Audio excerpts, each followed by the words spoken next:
endrika iray nahafantarana ny malagasy ny fihavanana satria nosy ny tantsika ka na dia samy hafa fihaviana azy dia zary vanondra rahan'ireo taolo razantsika ny fanamafisana orona ny atao hoe fihavanana sy firaisan-kina ka zary lasa fenitra teo amin'ny fiarahamonina izany ndeha arahintsika ny fanazavan'Andriamatorany hoe mpampianatra sy mpandalina ny teny malagasy ny mahakasika izany. Ny resaka fihavanana ohatra ka ny malagasy no resahana dia mizara roa mazava tsara. Ny fihavanana voalohany aloha dia ny fihavanan'ny olona manana raha iombonana. Zay ny atao hoe fihavanana izany zay hoe misy raha iombonana ny olona ka ny atao hoe olona mpihavana dia ny olona manana raha iombonana zany hoe manana razana iraisana. Ohatra hoe amin'ny zavatra izany dia misy ilay atao hoe fihavanana ara-piarahamonina satria misy olona mihavana misy manao fato-drà ohatra dia lasa mpihavana izy. Misy koa olona mihavana satria fanambady ny tanàna anankiroa dia lasa mpihavana ilay olona manatin'izay ary ny farany moa dia mampiara-monina fotsiny izao zany dia miteraka ihany koa hoe fihavanana eo amin'ny olon'ireo ka ny fihavanana voalohany zany dia fifamatorana raha iraisana. Ny fihavanana faharoa zany dia fifamatorana ara-piarahamonina. Ny tena fototra ny fihavanana malagasy dia ny aina ny fotom-pisainana momba ny aina zany satria ny aina tsy manam-pia lahatokana ny aina enti-poana ny aina zany dia maty atao ka mba hafana miaro ny aina zany dia ny heveriny malagasy fanohavan'ny olona tsirairay dia eo anivon'ny fifandraisany ny mpiara-tena zany hoe tsy misy olona mavita teny fa arakaraka ny fahaizana mifandray na manana raha iombonana io na mpiray tanàna io na manodidina zay no mahavelona sy mahaparitra anao eto amin'ity fiainana ity. Teraka zany ny hoe ny fifampitsinjovana sy ny fifanotronana akasoavana izay karatsy reny zany mampiseho fa raha ohatra zany ka miarana manjolona anankiray dia atao ohatry hoe misy olona marary dia miazakazaka daholo ny manodidina manontany manahoana mivoatra ny reto manahoana ianao ato raha misy olona teraka afalio tonga daholo ny olona miarahaba reny zany mampiseho an'ilay hoe tsy misy mavita tena fa hifanotronana daholo na ny akasoavana na karatsy dia eo amin'izay teraka reny lalàm-pihavanana samihafa reny hoe ao anatin'ireny zany misy natao hoe mandeha atao antsika hoe sakafo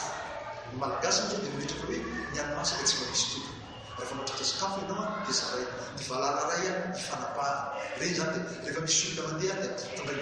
hitondana voandalana ny tonga ary ampitondraina voandalana izay olona andeha ohatra hoe valitanana zao ohatra raha ianao reny miasa ho an'ny taninao mety kely ny vokatra dia tsy maharitra anao tsy mavita taona iny mahafatra koa fa tsy mavita taona dia mety hiaritra amin'ny lehibe nefa ianao raha miara-miasa amin'olona manao valitanana hoe miara-miasa amin'ny taninao aloha dia miara-miasa amin'ny taniny hafa dia iny dia lazainao hoe firaisan-kina teo. Raha misy olona hiara-mambola ohatra dia miara-mizaka daholo ny olona maty manana fahafatesana ohatra tsy mahazo manao nini mipetraka fa hotronina fotsiny rehefa voadio ny razana ka petraka mitoerina saza azy dia anjara fokon'olona daholo amin'izay zavatra rehetrarehetra. Ohatran'izany zao fanaovan-trano ny taloha tsy mbola trano vato zany fa trano falavana trano volontsanga na trano lava na tonga fitenenana hoe taon-trano tsy efa nirery ny zavatra ataon'ny tompo-trano dia mamory ny akora rehetrarehetra efa amboarina zany ny tapenaka efa amboarina ny rindrina efa voaisana azo apetraka efa vita ny tafo dia inona zany tranotrano manao an'ireny trano iny antsoina amin'izay ny fokon'olona hoe anangan-trano iny dia miditra ny firaisan-kina dia ina zany trano posaka masoana manomboka mangady tany ny olona mametaka ny hazo ny andro sy ny sisy ariva ny andro fa miditra manaty trano vaovao ilay olona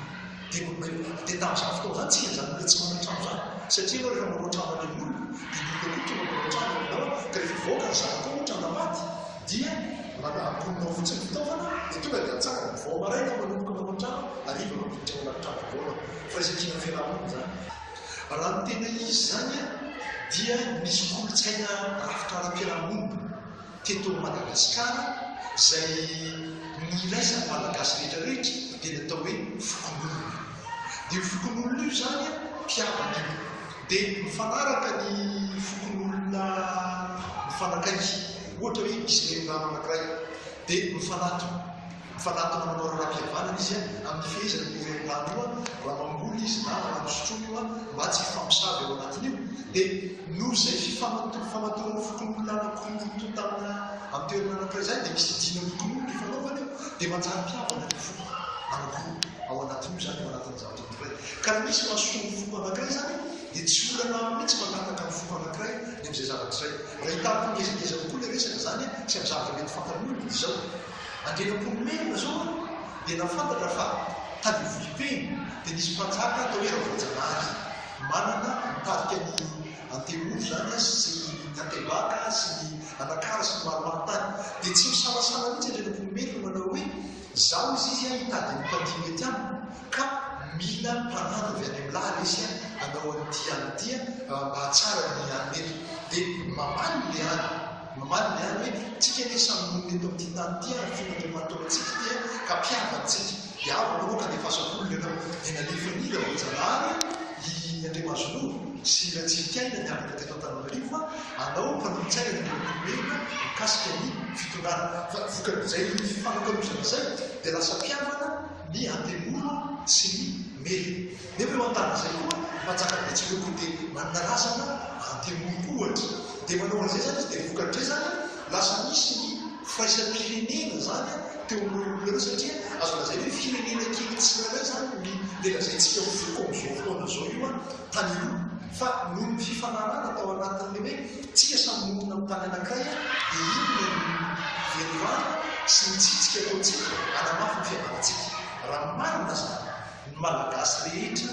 eran'ny Madagasikara dia nanana fifandraisana ara-pihavanana daholo raha misy olona fanafika tamin'ny melona ny sakalava nefa ny melona dia maka sakalava maro izy rehefa misy zavatra tiana tao ary misy za zao mahita ara-tanàna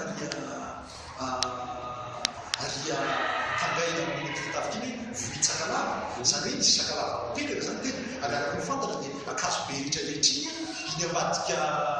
amodratriny rehetra iny sakalava mapetraka teo dia mifandray izy arakaraka ny toe-javatra ny mampifandray azy zany ary misy mpanjaka sakalava tonga nakarivotra teto Antananarivo dia resaka tsara ny andrenam-polomelona mena omby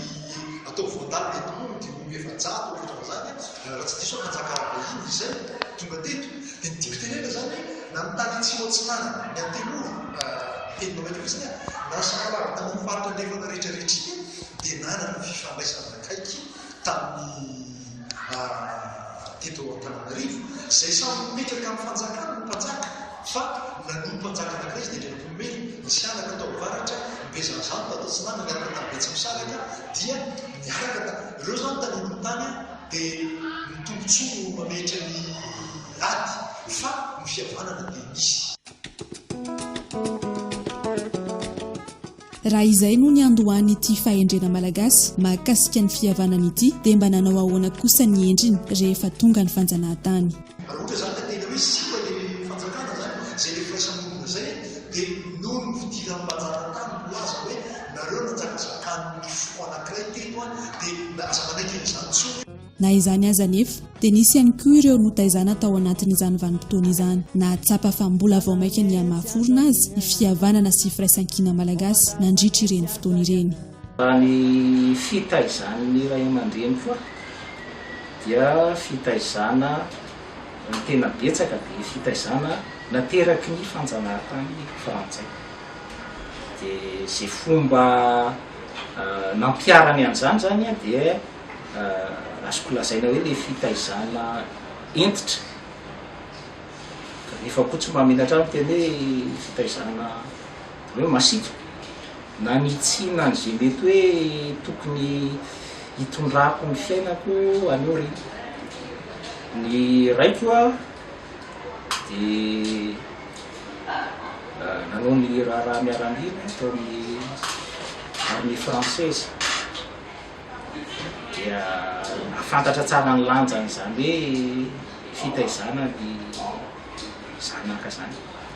Zay tamin'ny fotoan'androny dia nahazo kapoka rehefa nanao zavatra tsy mifanaraka amin'ny sitrapon'ny ray aman-dreny. Kanefa reny fitaizana everiko hoe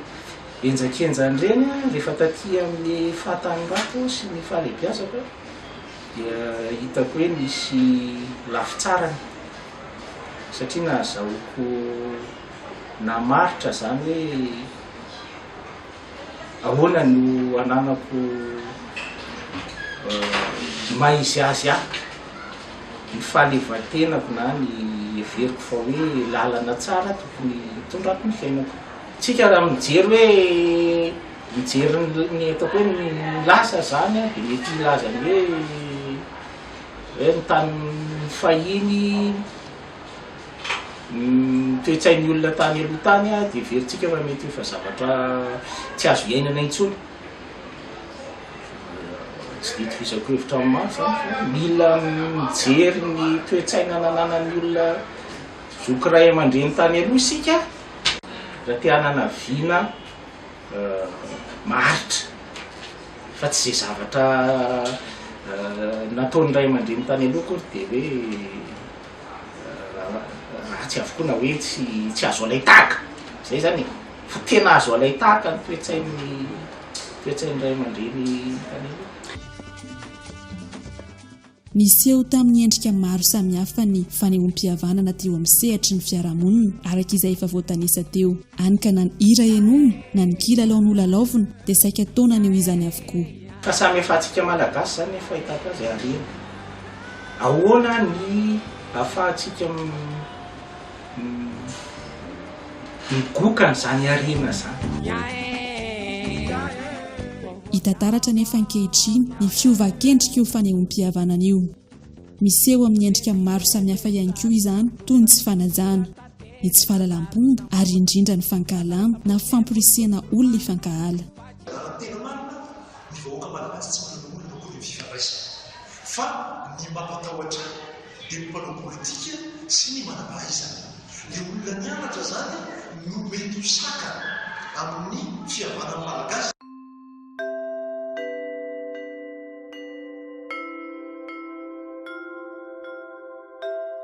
Kolikoli, fanambakana, kabrarak,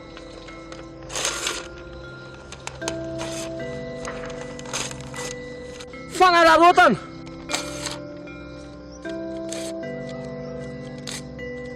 fitiavatena, fampisaram-bazana.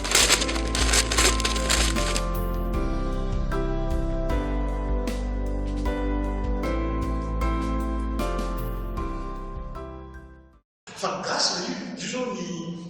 tsy haiko raha fanay amin'izany raha misy fampifidianana teto amintsika vahoaka tsotra tsy manana olana zany mihitsy, tsy manana olana mihitsy izy mividy hoe ity ny olona vidinay everina efa matavavoaka zao zavatra zao, tsy mijery an'izany foko sy firazana zany izy ao anatiny. Fa misy olona mampiditra ao anatin'ny lohany ny zarazarao anjakana zay zavatra kolotsaina lovaina tamin'ny mpanjanantany. Zay zany ny fiheverako azy fa ny gasy hatramin'izao raha ny mponina ambanivohitra amin'ny ankapobeny tsy mbola nisy olana mihitsy ny fihavanana. Fa be loatra zany ny olona mivoy an'ity sy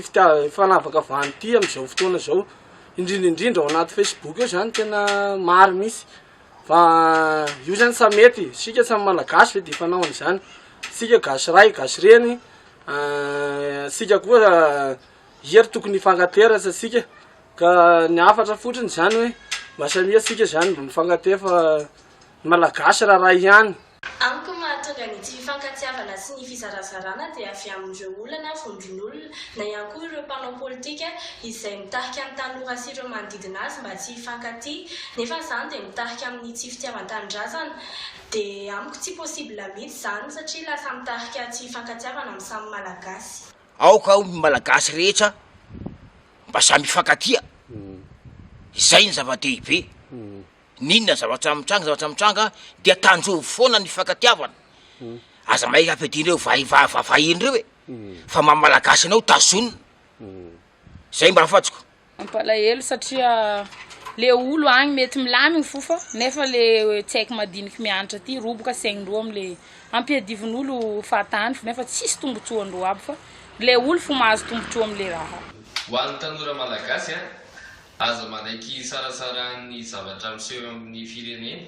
fa mifankatiava foana ary tohizo foana ny zavakanto fa io ny zavatra mampiray antsika indrindra sy tohizo antsika hatramin'ny farany. Afatra miazako antsika tanora namagna jiaby zegny aza magnerika ankadikady alain'olo amin'ny raha karaha zegny. Tsara foana managna hoe raha couleur politique fa aza ataon-droboka fihavanana anao amin'ny hafa zegny le fandribiribiagna ataon'olo anao agny zegny. Mamy amin'ny malagasy ny fihavanana sy ny firaisan-kina.